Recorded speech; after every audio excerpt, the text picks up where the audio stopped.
Hello friends, എല്ലാവർക്കും നമസ്കാരം. നിങ്ങളേവരും കാത്തിരിക്കുന്ന രേവതിയുടെയും സച്ചിയുടെയും ഇന്നത്തെ വിശേഷത്തിലേക്ക് എല്ലാ കൂട്ടുകാർക്കും സ്വാഗതം. എല്ലാവർക്കും നല്ലൊരു ദിവസം ആശംസിച്ചുകൊണ്ട് തന്നെ നമുക്ക് ഇന്നത്തെ സൂപ്പർ ഹിറ്റ് വിശേഷത്തിലേക്ക് കടന്നാലോ. അതിനു മുമ്പായിട്ട് ആരെങ്കിലും നമ്മുടെ ചാനൽ ആദ്യമായിട്ട് കാണുന്നുണ്ടെങ്കിൽ ഒന്ന് സബ്സ്ക്രൈബ് ചെയ്ത് വെക്കണം. അതിനോടൊപ്പം തന്നെ എല്ലാവരും മാക്സിമം ലൈക്ക് അടിച്ചിട്ട് വീഡിയോ കാണാൻ വേണ്ടി ശ്രദ്ധിക്കണേ. അപ്പൊ തുടങ്ങുമ്പോൾ തന്നെ കാണിക്കും നമ്മുടെ രേവതിനെ സച്ചിനെയാണ് കേട്ടോ. അങ്ങനെ രേവതിക്ക് ഭയങ്കര സന്തോഷം. അങ്ങനെ രേവതി പറയാ, എനിക്ക് ഭയങ്കര സന്തോഷമാണ്, ഞാൻ ഇന്ന് അല്ലെങ്കിൽ ഇച്ചിരി സന്തോഷത്തോടു കൂടി തന്നെയാ ഈ വണ്ടിക്കകത്ത് ഇരിക്കുന്നതെന്ന് പറഞ്ഞപ്പോ, നിനക്ക് സന്തോഷിക്കാമല്ലോ, മറ്റുള്ളവർക്ക് സന്തോഷിക്കാൻ പറ്റത്തില്ലല്ലോ, നീ കാരണം മറ്റുള്ളവർക്ക് സന്തോഷം നഷ്ടപ്പെട്ടിട്ടിരിക്കുകയാണല്ലോ, പിന്നെ ഞാൻ കാരണം ഒന്നും മറ്റുള്ളവർക്ക് സന്തോഷം ഒന്നും നഷ്ടപ്പെട്ടിട്ടില്ല, അത് മറ്റുള്ളവര് കാരണം തന്നെയാണ് നഷ്ടപ്പെട്ടത്. പിന്നെ ഞാനിപ്പം സന്തോഷിക്കുന്നത് ഒരു സാരി മേടിച്ചു തന്നു, അതിനു വേണ്ടി തന്നെയാ എന്ന് കൂട്ടിക്കോ. പിന്നെ വേറെ കുറച്ച് കാരണങ്ങളൊക്കെ ഉണ്ട്. വേറെ കുറച്ച് കാരണങ്ങളോ? അതെന്താ വേറെ കുറച്ച് കാരണങ്ങള്? ആ ടെക്സ്റ്റൈൽസിൽ വെച്ചേ ഞാൻ എന്റെ ശരിക്കുള്ള ഭർത്താവിനെ കണ്ടു. അതാ ഇത്ര സന്തോഷത്തിന്റെ കാരണം. ശരിക്കുള്ള ഭർത്താവോ? അപ്പൊ നിനക്ക് ഒറിജിനൽ ഭർത്താവ് വേറെ ഉണ്ടോ രേവതി? അപ്പൊ ഞാൻ നിന്റെ ഡ്യൂപ്ലിക്കേറ്റ് ഭർത്താവാണോ? അതെ, വേണ്ടാട്ടോ, ഓരോന്ന് പറഞ്ഞ് എന്നെ ദേഷ്യം പിടിപ്പിക്കല്ലേ. അല്ല, നീയല്ലേ ഇപ്പൊ പറഞ്ഞത് നിനക്ക് ഡ്യൂപ്ലിക്കേറ്റ് ഉണ്ടെന്ന്. എനിക്ക് ഡ്യൂപ്ലിക്കേറ്റും ഒറിജിനലൊക്കെ ആയിട്ട് ഒരേ ഒരു കാലമാടൻ മാത്രമേ ഉള്ളൂ. അതാ ഈ വണ്ടി ഓടിക്കുന്ന കാലമാടൻ, ഒന്നാം തരം നല്ല കാലമാടൻ. അല്ല, നീ അപ്പൊ ശരിക്കുള്ള ഭർത്താവിനെ കണ്ടെന്നൊക്കെ പറഞ്ഞതോ? അത് പിന്നെ നിങ്ങളില് ശരിക്കുള്ള ഭർത്താവിനെ കണ്ടു എന്നാ ഞാൻ ഉദ്ദേശിച്ചത്, അല്ലാതെ വേറൊന്നും അല്ല. ഓഹോ, എന്നിലെ ശരിക്കുള്ള ഭർത്താവ് അതെങ്ങനെ നീ കണ്ടു?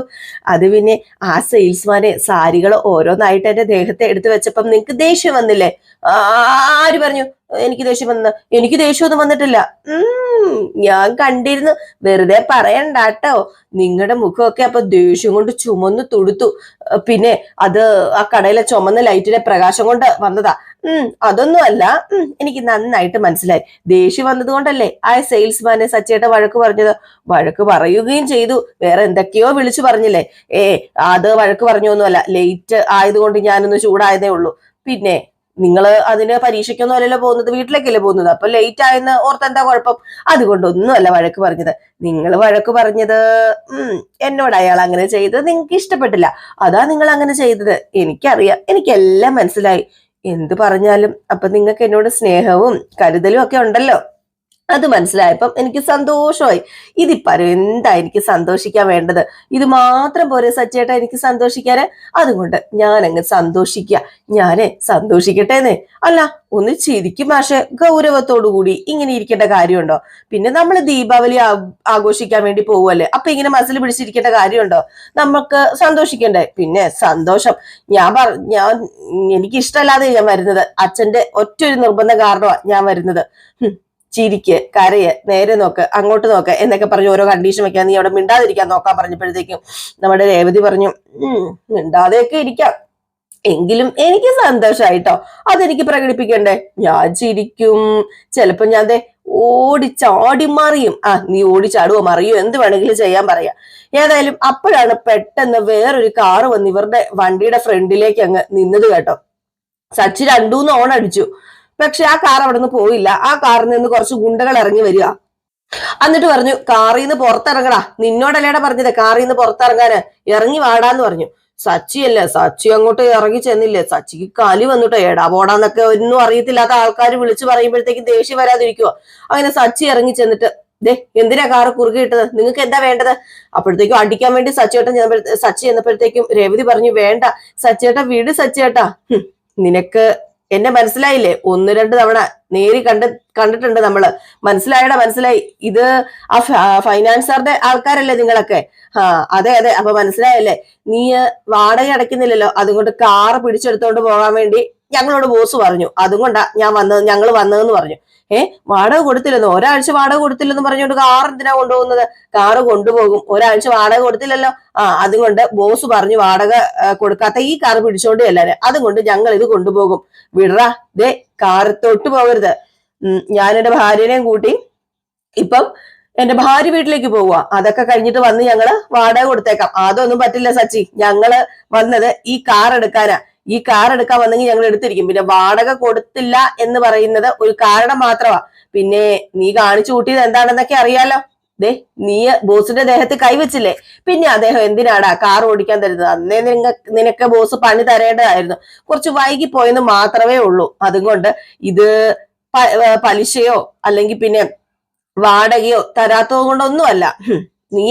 നീ വെറും ക്രിമിനലാടാ, ഞങ്ങളുടെ ബോസിനെ തല്ലിയതിന്റെ പകരം വീട്ടിലാ എന്നിങ്ങനെ പറഞ്ഞു. അപ്പോഴത്തേക്ക് സച്ചി പറഞ്ഞു, എന്റെ പൊന്നോ, അപ്പൊ പറ്റിപ്പോയതാ. ഇത് 1 മണിക്കൂറിനുള്ളിൽ ഞാൻ വാടക എത്തിച്ചേക്കാം, നിങ്ങളെ ബോസിനോട് ഒന്ന് ചെന്ന് പറ പ്ലീസ് എന്ന് പറഞ്ഞപ്പോഴത്തേക്കും അതൊന്നും പറഞ്ഞാൽ പറ്റില്ല, ബോസ് ഞങ്ങൾക്ക് ഓർഡർ ഇട്ടാ പിന്നെ ഞങ്ങളുടെ ജോലിയാ, ഞങ്ങൾക്ക് ഇത് ചെയ്തേ പറ്റൂ, മാറി നിൽക്കാൻ പറഞ്ഞ് സച്ചി അങ്ങ് മാറ്റി നിർത്തിയിട്ട് ആ വാടക വണ്ടി എടുത്തോണ്ട് പോവുകയാണ് കേട്ടോ. ഇതിനിടയിൽ രേവതി അന്തം വിട്ട് കുന്തം പോലെ നിൽക്കുക. രേവതിക്കൊന്നും മനസ്സിലാവുന്നില്ല. രേവതിക്ക് അറിയില്ലല്ലോ നമ്മുടെ സച്ചി അവിടെ പോയി വഴക്കുണ്ടാക്കിയതും അന്ന് ആ ഒരു ഹോസ്പിറ്റലിൽ കിടന്നപ്പോ രവീന്ദ്രന് വേണ്ടി പൈസ ചോദിച്ചതും അന്നാണ് അവിടെ പ്രശ്നം ഉണ്ടായതൊക്കെ. അപ്പം അതാണ് അയാൾക്ക് വൈരാഗ്യം ഇത്രയും കൂടിയതും ഈ കാർ എടുത്തോണ്ട് പോകാനുള്ള പ്രധാന കാരണമെന്ന് പറഞ്ഞാല്. അപ്പൊ തന്നെ ആ കാറും എടുത്തോണ്ട് അവരങ്ങ് പോയി കേട്ടോ. രേവതി ആണെങ്കിൽ സച്ചേട്ടാ ഇതെന്താ സച്ചേട്ടാന്ന് ചോദിച്ചുകൊണ്ട് നിൽക്കുക. അപ്പൊ സച്ചി പറഞ്ഞു, എല്ലാത്തിനും കാരണം നീ കാരണമാ, ആധാരം അച്ഛനെ ഏൽപ്പിച്ചെന്ന് മുമ്പേ നീ പറയുമായിരുന്നെങ്കിൽ ഇപ്പത്തെ ഇയാളുടെ അടുത്ത് പോകേണ്ട കാര്യമില്ലായിരുന്നു, അതുപോലെ അയാളുമായിട്ട് പ്രശ്നം ഉണ്ടാവില്ലായിരുന്നു. ഇപ്പൊ നോക്കിക്കേ, സ്വന്തം കാറും പോയി, വാടക കാറും പോയി. ഇപ്പൊ നിനക്ക് സമാധാനമായോ? നിനക്ക് സന്തോഷമായല്ലോ? നീ കുറച്ചും കൂടെ സന്തോഷിക്കുക, നീ അങ്ങോട്ട് ചിരിക്കടി, 32 പല്ലും കാണിച്ച് നീ അങ്ങോട്ട് ചിരിക്കുക. മറ്റുള്ളവരുടെ വേദന കാണാനാണല്ലോ നിനക്കിഷ്ടം. അത് പിന്നെ ഞാന് പ്രമാണം ഏൽപ്പിച്ച കാര്യം പറയാനിരുന്നതാ, അപ്പോഴാ നിങ്ങള് പുറത്തേക്ക് അങ്ങോട്ട് ഓട്ടം പോയതൊക്കെ. നീ ചുമ്മാ ഓരോ കാര്യം പറയല്ലേ, ഇപ്പൊ എല്ലാം പോയില്ലേ, ഏത് സമയത്താ നിന്റെ വീട്ടിലേക്ക് ഇറങ്ങാൻ തോന്നിയെന്ന് എനിക്ക് അറിയില്ല. അല്ല സച്ചേട്ടാ, ഇഷ്ടമില്ലെങ്കിൽ എന്റെ വീട്ടിലേക്ക് പോകണ്ട, നമുക്ക് തിരികെ പോവാം. അച്ഛനെ ഓർത്തിട്ടാ ഞാൻ തിരികെ പോകാത്തത്, ഇല്ലെങ്കിൽ ഞാൻ തിരികെ പോയനെ. ഇനി ഞാൻ തിരികെ ചെന്ന് കഴിഞ്ഞിട്ടുണ്ടെങ്കിൽ അച്ഛന്റെ മുഖം കാണണം. ഇവിടെ നിന്ന് ഓട്ടം വല്ലതും കിട്ടുമോ ഇനി? ആർക്കറിയാം, ഓട്ടോക്ക് കയറി പോകാം, അല്ലാതെ ഇനിയിപ്പോ എന്ത് ചെയ്യാന്? ഗതികേട്, തനി ഗതികേട്, നിന്റെ കൂടെ ജീവിക്കാൻ തുടങ്ങിയപ്പോ മുതൽ കിട്ടിയതാ ഗതികേട് എന്നിങ്ങനെ പറഞ്ഞു. ഏതായാലും ഈ സമയം കാണിക്കുന്നത് ലക്ഷ്മിനെയും ദേവുവിനെയും ശരത്തിനെയൊക്കെയാണ്. അപ്പം അവിടെ ഇങ്ങനെ പുറത്ത് അയലോക്കംകാരൊക്കെ ആയിട്ട് സംസാരിച്ചുകൊണ്ടിരിക്കുകയാണ് കേട്ടോ. സംസാരിച്ചുകൊണ്ടിരിക്കുന്ന ആ ഒരു സമയത്താണ് നമ്മുടെ സച്ചി രേവതിയും ഓട്ടോയ്ക്ക് വന്ന് ഇറങ്ങുന്നത്. ഇവര് വരുന്ന കണ്ടതും നമ്മുടെ ലക്ഷ്മി ഓടി ചെന്നോട്ട് എന്നിട്ട് മോളെ എന്താ മോളെ, വല്ലാത്ത സന്തോഷമായി, മോളെ ഏതായാലും വന്നല്ലോ എന്നിങ്ങനെ പറഞ്ഞു. അപ്പൊ തൊട്ടടുത്തിരിക്കുന്ന ആ ഒരു നിൽക്കുന്ന ആ അയലോക്കംകാരി ചോദിച്ചു, എന്തുണ്ട് സച്ചി വിശേഷം, അച്ഛന് സുഖമായിട്ടിരിക്കുന്നോ? ഇപ്പം കുഴപ്പമൊന്നുമില്ല, സുഖമായിട്ടിരിക്കുന്ന ചേട്ടാ. ഞങ്ങളിപ്പൊ നിങ്ങളുടെ കാര്യം പറഞ്ഞതേ ഉള്ളൂ, അപ്പോഴേക്കും നിങ്ങൾ വന്നല്ലോ എന്നിങ്ങനെ അയലോക്കംകാരി പറയാണ് കേട്ടോ. അയലോക്കംകാരനും ഉണ്ട്, ഭാര്യയും ഭർത്താവും ഉണ്ട്. എന്നിട്ട് അതില് ഭാര്യ പറഞ്ഞു, നിങ്ങൾ രണ്ടുപേരെയും കണ്ടതിൽ വളരെ സന്തോഷമുണ്ട്. ഏതായാലും സച്ചിയല്ല രേവതി ഭാഗ്യമുള്ള പെണ്ണ് തന്നെയാ, ഇനി അടുത്ത തവണ വരുമ്പോ കയ്യിലൊരു കുഞ്ഞുമായിട്ട് വരണം കേട്ടോ. അപ്പോഴത്തേക്ക് സച്ചി പറഞ്ഞു, ആന്റി ഏതെങ്കിലും കുഞ്ഞിനെ എടുത്തോണ്ട് വന്നിട്ടുണ്ടെങ്കിൽ പോലീസ് ഞങ്ങളുടെ പുറകെ വരില്ലേ? നിങ്ങളുടെ രണ്ടുപേരുടെയും കുഞ്ഞിനെ എടുത്തോണ്ട് വരാനാ പറഞ്ഞത്, അല്ലാതെ വേറെ ആൾക്കാരുടെ കുഞ്ഞിനെ എടുക്കാനല്ല. ഞാൻ പറഞ്ഞത് മനസ്സിലായല്ലോ രേവതി എന്ന് ചോദിച്ചു. അപ്പോഴത്തേക്ക് രേവതി ചിരിക്കുകയാണ് കേട്ടോ. അപ്പൊ അയലോക്കംകാരൻ പറഞ്ഞു, അതെ, അടുത്ത ദീപാവലിക്ക് മുമ്പ് നിങ്ങൾക്കൊരു കുഞ്ഞു പിറക്കും, അത് ഉറപ്പാ, അത് ഞാനാ പറയുന്നത്, ഒരു കുഞ്ഞു പിറന്നിരിക്കുന്നു പറഞ്ഞു. വീണ്ടും നമ്മുടെ രേവതിക്ക് ലക്ഷ്മിയൊക്കെ ചിരിക്കുകയാണ് കേട്ടോ. സച്ചിക്ക് ദേഷ്യം വരിക. അപ്പം അയാൾ ചോദിച്ചു, അല്ല നിങ്ങൾ എന്തിനാ ഓട്ടോയിൽ വന്നത്, നിങ്ങളുടെ കാർ എന്തിയെ? അത് പിന്നെ കാറ് പിന്നെ എന്ന് പറഞ്ഞപ്പോഴത്തേക്കും രേവതി പറഞ്ഞു, കാറ് വർക്ക്ഷോപ്പിലാ ഉള്ളത്, സർവീസ് ചെയ്യാൻ കൊടുത്തിരിക്കുക, മറ്റന്നാൾ കിട്ടും. കാറ് വർക്ക്ഷോപ്പിലാണല്ലേ? ഞാനോർത്ത് എന്താ നിങ്ങൾ ഓട്ടോയ്ക്ക് വന്നത്. അപ്പോഴത്തേക്കും ദേവു ആണെങ്കിൽ ആരതി ഒഴിയാൻ വേണ്ടി ആരതിയൊക്കെ എടുത്തോണ്ട് വന്നു കേട്ടോ. അപ്പോഴത്തേക്കും നമ്മുടെ രേവതി സച്ചിയുടെ അടുത്തേക്ക് നീങ്ങി നിന്നു. അപ്പൊ സച്ചി ചോദിച്ചു, ഇതെന്തിനാ, ഇത് ഞാൻ ആദ്യമായിട്ട് വല്ലതും വന്നാണോ? ദീപാവലിയുടെ തലേന്നല്ലേ, ഇതൊക്കെ ഇവിടുത്തെ ഒരു സമ്പ്രദായമാ, അതൊക്കെ നമ്മൾ തെറ്റിക്കേണ്ട കാര്യമുണ്ടോ? അത് മാത്രമല്ല, കല്യാണം കഴിഞ്ഞിട്ട് നിങ്ങളുടെ ആദ്യത്തെ ദീപാവലി അല്ലേ, അപ്പൊ പിന്നെ ഇത് വേണം, ആരതി ഒഴിയണം. അതെ അമ്മേ, ഞാൻ എന്തെങ്കിലും വലിയ കാര്യം ചെയ്തിട്ട് വന്നിരിക്കുകയാണ് ഈ ആരതി ഒഴിയാന്? ഞാൻ പറഞ്ഞല്ലോ, അതും കൊണ്ടൊന്നും അല്ലെന്നേ. നിങ്ങൾ ഒരു കാര്യം ചെയ്തേ അമ്മയുടെ മകളെ ആരതി ഒഴിഞ്ഞ് സ്വീകരിക്ക, കാരണം ഇവള് വലിയൊരു സംഭവമാണല്ലോ. പ്രണയിച്ച് നടന്നവരെ ഒന്നിപ്പിച്ചത് കണ്ടില്ലേ, അതുപോലെ എന്റെ അച്ഛനെ ഹോസ്പിറ്റലിൽ കയറ്റി പിന്നെ എന്തൊക്കെ ചെയ്തു, അപ്പൊ ഇവളല്ലേ വലിയ സംഭവം, അപ്പൊ ഇവളെ ആരതി അങ്ങോട്ട് ഒഴിയാൻ പറഞ്ഞു. അപ്പോഴത്തേക്ക് സച്ചിയോട് രേവതി പറഞ്ഞു, നിങ്ങളൊന്നും മിണ്ടാതെ നിൽക്കുന്നുണ്ടോ, ഇത് ഇവിടുത്തെ സമ്പ്രദായമാണെന്ന് പറഞ്ഞില്ലേ, നിങ്ങളൊന്നും മിണ്ടാതിരുന്നാൽ മാത്രം മതി എന്ന് പറഞ്ഞു. അങ്ങനെ നമ്മുടെ ദേവു ഇങ്ങനെ ആരതി ഒഴിയാണ്. ആരതി ഒഴിഞ്ഞ് ഇവരെ വീടിനകത്തേക്ക് കയറ്റുക. ഈ സമയത്ത് അയലോക്കംകാരങ്ങ് പോയായിരുന്നു കേട്ടോ. അങ്ങനെ വീടിനകത്തേക്ക് കയറി ചെന്നപ്പോഴത്തേക്ക് ലക്ഷ്മി പറഞ്ഞു, മോനെ ഇരിക്കും മോനെ എന്ന് പറഞ്ഞു. അപ്പോഴത്തേക്ക് സച്ചി, ഇന്നമ്മേ ഡ്രസ്സാ, എല്ലാവർക്കും ഓരോ ജോഡി ഡ്രസ്സ് ഉണ്ട് കേട്ടോ എന്ന് പറഞ്ഞ് ഡ്രസ്സൊക്കെ കൊടുക്കാണ് കേട്ടോ. അങ്ങനെ ഡ്രസ്സൊക്കെ കൊടുത്തു കഴിഞ്ഞപ്പോഴത്തേക്കും നമ്മുടെ സച്ചി പറഞ്ഞു, അല്ല അമ്മയുടെ മോള് സ്കൂളിൽ പഠിക്കുമ്പോ വേറെ എന്തെങ്കിലും കോഴ്സിന് പോയിരുന്നോ, ഈ കമ്പ്യൂട്ടർ ക്ലാസ് അങ്ങനെയുള്ള എന്തെങ്കിലും ക്ലാസ്സുകള്? ആ അത് അത് പിന്നെ ഇല്ല മോനെ, മോനെന്താ അങ്ങനെ ചോദിച്ചത്? ആ അതെ, അത് ഞാൻ ചോദിച്ചത് വേറെ ഒന്നും കൊണ്ടും അല്ല. നിങ്ങളുടെ മോളെ വാ തുറന്നാലേ കള്ളം മാത്രമേ പറയുന്നുള്ളൂ. അല്ല ഇനിയിപ്പോ സ്പെഷ്യലായിട്ട് എന്തെങ്കിലും കോഴ്സിന് ചേർന്ന് പഠിച്ചതാണെന്ന്. എന്ത് മനോഹരമായിട്ടാ നിങ്ങളുടെ മകള് കള്ളം പറയുന്നത്. അപ്പൊ സ്വന്തം ട്രെയിനിങ്ങിലല്ലേ ഇത്രയും നുണ പറയാൻ പഠിച്ചത്? ഞാൻ എപ്പോഴാ സച്ചിനോട് കള്ളം പറഞ്ഞത്? കാറ് വർക്ക്ഷോപ്പിലാണുള്ളതെന്ന് നീ കുറച്ചു മുമ്പ് അഴിച്ചു വിട്ടല്ലോ, അത് പേരും കള്ളമല്ലേ? അതെന്താ നീ അങ്ങനെ പറഞ്ഞത്? അത് പിന്നെ കാറ് കൊണ്ടുപോയത് എന്തിനാ നാട്ടുകാരെ മുഴുവനും അറിയിക്കുന്നത്? അതുകൊണ്ടാ സച്ചേട്ടാ ഞാൻ അങ്ങനെ പറഞ്ഞത്, അല്ലാതെ വേറെ ഒന്നും കൊണ്ടൊന്നും അല്ല. അപ്പൊ പെട്ടെന്ന് ലക്ഷ്മി ചോദിച്ചു, മോനെ കാറിന് എന്താ പറ്റിയത്? നിങ്ങൾ എന്താ ഈ പറയുന്നത്? കല്യാണം കഴിഞ്ഞപ്പോ മുതൽ എനിക്ക് ഓരോന്ന് പറ്റിക്കൊണ്ടിരിക്കല്ലേ, നഷ്ടപ്പെട്ടോണ്ടിരിക്കല്ലേ. പിന്നെ പറഞ്ഞിട്ട് എന്താ കാര്യം? നഷ്ടപ്പെടുന്നതല്ല എനിക്ക്.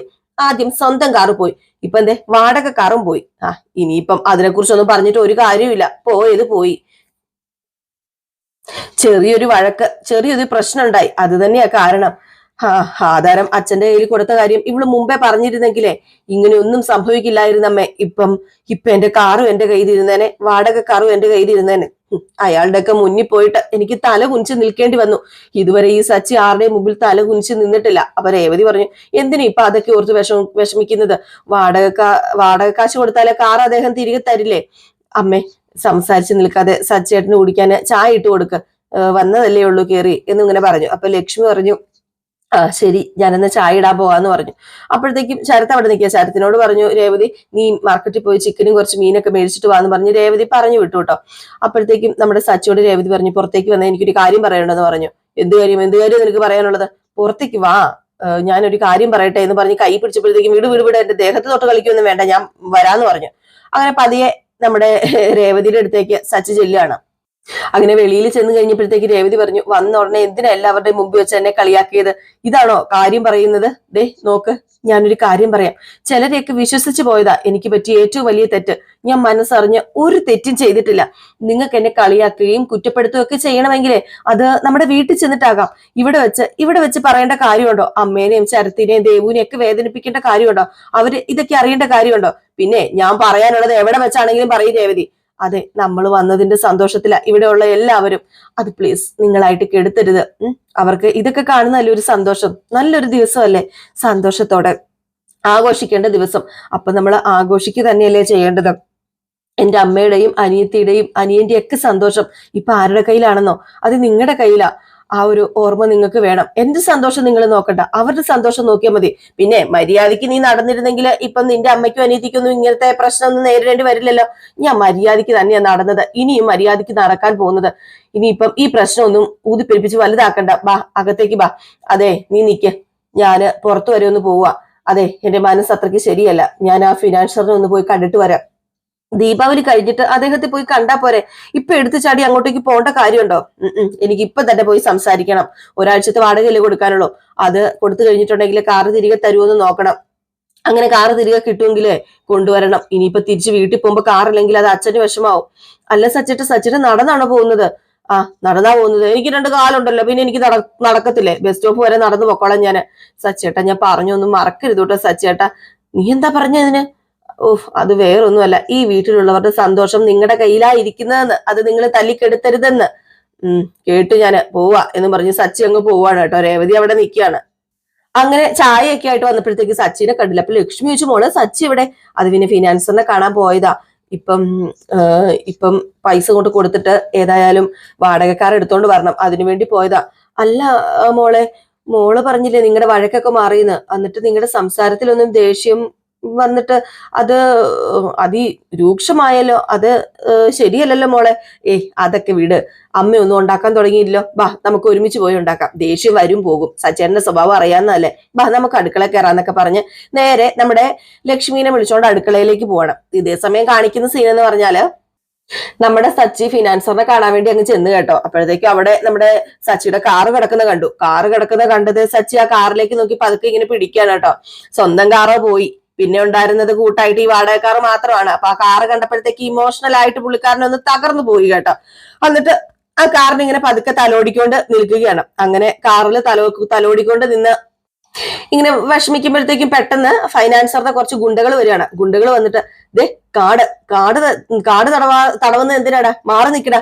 അതെ ഈ കാർ ഓടിച്ചിട്ടാ ഞാൻ ഇത്രയും നാള് കാശ് കൊടുത്തോണ്ടിരുന്നത്. എന്താ ഞാൻ ഇപ്പൊ തൊട്ട ഈ കാർ എന്താ അലിഞ്ഞു പോവോ? നടു റോഡില് തടഞ്ഞു നിർത്തി വണ്ടി എടുത്തോണ്ട് വന്നാൽ നിങ്ങളെയൊക്കെ വെട്ടി പൊളർക്കണം. ദേ സച്ചി, വേണ്ട, നീ പ്രശ്നം ഉണ്ടാക്കാൻ വേണ്ടി വന്നാണോ? എനിക്ക് പ്രശ്നമൊന്നും ഉണ്ടാക്കണ്ട, എനിക്ക് ബോസിനെ ഒന്ന് കാണണം എന്ന് പറഞ്ഞു. എവിടെയാടാ നിന്റെ ബോസ് എന്ന് ചോദിച്ചു. എന്നിട്ട് അകത്തേക്ക് കയറി പോകാൻ തുടങ്ങിയപ്പോഴത്തേക്ക് അവന്മാരെല്ലാം തടഞ്ഞിട്ട് പറഞ്ഞു, നീ തിരിച്ചു പോയി, ഇപ്പം ബോസിനെ കാണാൻ പറ്റില്ലെന്ന് പറഞ്ഞു. അദ്ദേഹത്തെ കണ്ടിട്ടേ ഞാൻ പോകത്തുള്ളൂ, അദ്ദേഹത്തെ കാണാനാ ഞാൻ വന്നതെന്ന് പറഞ്ഞ് ഇവന്മാരെ എല്ലാം തള്ളി താഴെ ഇട്ടിട്ട് നമ്മുടെ സച്ചി അകത്തേക്ക് കയറി പോവുകയാണ് കേട്ടോ. അപ്പോഴത്തേക്ക് ഇവന്മാര് വിളിച്ച് പറയുന്നുണ്ട്, സച്ചി വേണ്ട വേണ്ട, ഞങ്ങളുടെ ബോസിനെ തൊട്ട് കളിക്കരുതെന്നൊക്കെ പറയുന്നുണ്ടെങ്കിലും നമ്മുടെ സച്ചി അതൊന്നും കാര്യമാക്കുന്നില്ല. സച്ചി അകത്തേക്ക് കയറി ചെല്ലുക. അപ്പോഴത്തേക്കും ആ ഗുണ്ടകൾ പറഞ്ഞു, ഇതേ ഞങ്ങൾ പറഞ്ഞ കേൾക്കാതെ അതെ ഈ സച്ചി അകത്തേക്ക് കയറി വന്നതെന്ന് പറഞ്ഞു. അപ്പോഴത്തേക്ക് ആ ഫൈനാൻസർ ചോദിച്ചു, എന്താ സച്ചി നിനക്ക് വേണ്ടത്? അത് പിന്നെ സാറേ, എന്തിന് എന്റെ കാറ് പിടിച്ചോണ്ട് പോയതോ? ഒരാഴ്ചത്തെ വാടക തരാഞ്ഞിട്ടാണോ? എന്റെ സ്വന്തം കാർ എനിക്ക് വിൽക്കേണ്ടി വന്നു. ഏക വരുമാന മാർഗം ഇപ്പൊ ഈ വാടക കാർ അതെന്റെ സ്വന്തം കാറായിട്ടാണ് ഞാൻ കാണുന്നത്. തരാനുള്ള ഒരാഴ്ചയിലെ വാടക കാശ് ഞാൻ തരാം, എനിക്ക് കാറ് വേണം. ഓഹോ, അപ്പം നിനക്ക് കാറ് വേണമല്ലേ? അതെ, കാറ് വേണം. എന്റെ ഭാര്യനെയും കൂട്ടി യാത്ര ചെയ്യുമ്പോഴാ ഇവര് വന്ന് തടഞ്ഞിട്ട് കാർ എടുത്തോണ്ട് പോയത്. എന്റെ ഭാര്യയ്ക്ക് മുന്നിൽ വെച്ച് ഞാൻ വല്ലാണ്ട് നാണം കെട്ടു. ഓഹോ, എന്താ അപമാനം തോന്നിയോ നിനക്ക്? നിനക്കും അങ്ങനെ തോന്നുന്നുണ്ടല്ലേ? എടാ, നിന്റെ ഭാര്യയ്ക്ക് മുമ്പിൽ വെച്ച് നീ ഓടിക്കുന്ന കാർ പിടിച്ചെടുത്തപ്പം നിനക്ക് അങ്ങനെ തോന്നിയെങ്കില് നീ കഴിഞ്ഞ ദിവസം ഇവിടെ വന്ന് തെമ്മാടിത്തരം കാണിച്ചപ്പം എനിക്ക് എന്ത് അപമാനം തോന്നൂടാ? അപ്പം എനിക്ക് അപമാനം വന്നില്ലേ? ആഹാ, ദേ നിന്നോടൊരു കാര്യം പറഞ്ഞേക്കാം, ഈ അപമാനവും അഭിമാനവും ഒക്കെ എല്ലാവർക്കും ഉള്ളതാ. അത് പിന്നെ സാർ അടി ഉണ്ടാക്കുന്ന കാര്യങ്ങളൊക്കെ അല്ലേ സാറ് പറഞ്ഞത്? എന്റെ അച്ഛനെ കുറിച്ചല്ലേ പറഞ്ഞത്? അത് മാത്രം എനിക്ക് സഹിക്കില്ല. ഞാൻ പറഞ്ഞല്ലോ എന്റെ അച്ഛനെ കുറിച്ച് അങ്ങനെയൊന്നും പറയരുത് എന്ന്. എന്റെ അച്ഛൻ വയ്യാതെ കിടക്കുന്ന ഒരു അവസ്ഥയായിരുന്നു, അതുകൊണ്ടല്ലേ ഞാൻ കൈവയ്ക്കാൻ നോക്കിയത്. പിന്നെ ഇവര് പിടിച്ചു മാറ്റിയത് ഭാഗ്യം. ഇല്ലായിരുന്നെങ്കിലേ സാറിന് വേണ്ടത് കിട്ടിയേനെ. ഇപ്പൊ കൂടി നീ ചെയ്തത് തെറ്റാണെന്ന് നീ അംഗീകരിക്കുന്നില്ലല്ലേ? എന്നോട് ക്ഷമ ചോദിക്കാനുള്ള ഒരു മനസ്സും നിനക്കില്ലല്ലേ? അത് പിന്നെ ഞാനെന്തിനാ സാറ് നിങ്ങളോട് ക്ഷമ ചോദിക്കുന്നത്? നിങ്ങൾ എന്റെ അച്ഛനെ കുറിച്ച് തെറ്റായിട്ട് സംസാരിച്ചു, അതുകൊണ്ട് നിങ്ങൾ എന്നോടാ ക്ഷമ ചോദിക്കേണ്ടത്, അല്ലാതെ ഞാൻ നിങ്ങളോടല്ല ക്ഷമ ചോദിക്കേണ്ടത്. ഓഹോ ഓഹോ, വഴിക്ക് വാ. അപ്പൊ നിനക്ക് നല്ല രീതിയിൽ ജീവിച്ചു പോകണമെന്ന് ഉള്ള ആഗ്രഹം ഇല്ലല്ലേ സച്ചി? ഞാനേ കൈവച്ചാലേ നിന്റെ കാര്യം അതോ ഗതിയാവും, ഞാൻ കൈവിട്ടാൽ അതിലും അതോ ഗതിയാവും. അതെ, നിങ്ങളെ കണ്ടിട്ടാണോ എന്റെ അമ്മ എന്നെ പ്രസവിച്ചത്? നിങ്ങളെ കൈവിട്ടാൽ എനിക്ക് ജീവിക്കാൻ പറ്റില്ലേ? ഈ നിൽക്കുന്ന നിങ്ങളുടെ അടിമക്കൂട്ടം പോലെയാണെന്ന് കരുതിയോ ഞാന്? എനിക്ക് എന്നിൽ വിശ്വാസമുണ്ട്. നിങ്ങളുടെന്നല്ല മറ്റാരുടെയും ഔദാര്യം ഇല്ലാതെ ജീവിക്കാൻ ഈ സച്ചിക്ക് പറ്റും. ഈ സച്ചിക്ക് തല ഉയർത്തി പിടിച്ച് നിൽക്കാൻ പറ്റും. അല്ല പിന്നെന്തിനാടാ സച്ചി നീ ഇവിടെ വന്ന് നിൽക്കുന്നത് ഈ കാറും ചോദിച്ചുകൊണ്ട്? അത് പിന്നെ നിങ്ങൾക്ക് തരാനുള്ള ഒരാഴ്ചത്തെ വാടക തന്നിട്ട് കാറ് തിരികെ കൊണ്ടുപോകാനാ ഞാന് വന്നത്. അത് തിരികെ എടുക്കണം എന്നുള്ളൊരു വാശി എനിക്കുണ്ടായിരുന്നു, അതുകൊണ്ടാണ് ഞാൻ ഇങ്ങോട്ടേക്ക് വന്നത്. ആ വാശിയൊക്കെ അവിടെ നിൽക്കട്ടെ. എന്റെ കാറ് വാടകയ്ക്ക് ഓടിക്കുന്ന വെറും ഡ്രൈവറായ നിനക്ക് ഇത്രയൊക്കെ വാശിയുണ്ടല്ലേ? ആഹാ, കാറിന്റെ ഓണറായ എനിക്കപ്പൊ എന്തുമാത്രം വാശി കാണുന്നു നീ ഒന്ന് ചിന്തിച്ച് നോക്കണം സച്ചി. അതൊക്കെ പോട്ടെ, അതൊന്നും സാരമില്ല. നീ വന്ന് എന്റെ മുന്നിൽ നിന്നതല്ലേ, ഞാന് നിനക്ക് കാറ് തരാം, കുഴപ്പമില്ല. പക്ഷെ എന്റെ കാലെ വീണ് ചെയ്ത തെറ്റിനൊക്കെ ക്ഷമ ചോദിക്കണം. അതിന് പറ്റുമോ നിനക്ക്? എങ്കില് ഈ സ്പോട്ടിൽ നിനക്ക് കാർ എടുത്തോണ്ട് പോകാന്ന് പറഞ്ഞു. ഇത് കേട്ടത് നമ്മുടെ സച്ചി ദേഷ്യത്തോടെ അടിമുടി ഒന്ന് നോക്കുകയാണ് കേട്ടോ. ഈ ഒരു ഭാഗം കാണിച്ചിട്ടാണ് വിശേഷം അവസാനിക്കുന്നത്. എല്ലാവരും കാത്തിരിക്കുക. ഇത് കഴിയുമ്പോഴത്തേക്ക് നയനിയുടെയും ആദർശിന്റെയും കഥയുമായിട്ട് കാണാം. Tata, bye bye.